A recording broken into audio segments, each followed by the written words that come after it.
โอเคสบายดีทุกคนคือมีหลายคนที่เอาบัตรวีซ่าบัตรเครดิตไปผูกไว้กับบัญชี Google Play Store เนาะ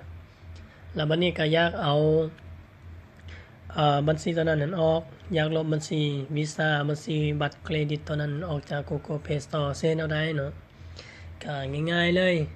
ให้ทุกคนเข้ามาที่แอป Play Store เมื่อเข้ามาที่แอป Play Store ปุ๊บให้เข้าไปที่เมนูการตั้งค่าเนาะคือ3ขีดทางด้านซ้ายมือเทิงนี่เนาะโอเค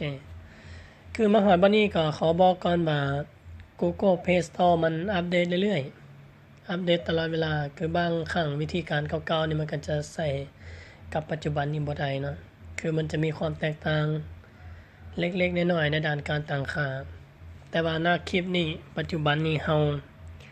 มาที่วิธีการชำระเงินให้ทุกคนคลิกเข้ามาบนนี้มันจะขึ้นหน้าต่างนี้ขึ้นมาตัวอื่นนั้นเราบ่ต้องไปสนใจมันเนาะอันนั้นบ่ว่าจะเป็นข้อมูลบัตรวีซ่าเก่าบัตรเพิ่มบัตรใหม่จังซั่นก็แล้วแต่ให้เฮามาวันนี้ก็คือตั้งค่าการชำระเงินเพิ่มให้ทุกคนคลิกเข้ามาบนนี้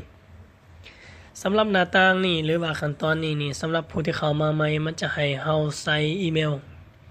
ซึ่งเป็นอีเมลตัวที่เฮาสมัคร Google Play Store แล้วก็พร้อมพาสเวิร์ดเพื่อยืนยันล็อกอินผ่านเข้ามาให้เฮาคลิกไปที่ลบเนาะโอเคคลิกไปบนนี้เมื่อเฮาคลิกเข้าไปมันจะออกหน้าตานี้ขึ้นมาหน้าตานี้ถือว่าให้เฮาคลิกลบเลย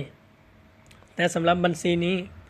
เฮายังใส่อยู่เนาะในปัจจุบันนี้เฮายังใส่อยู่เลยบ่ได้ลบ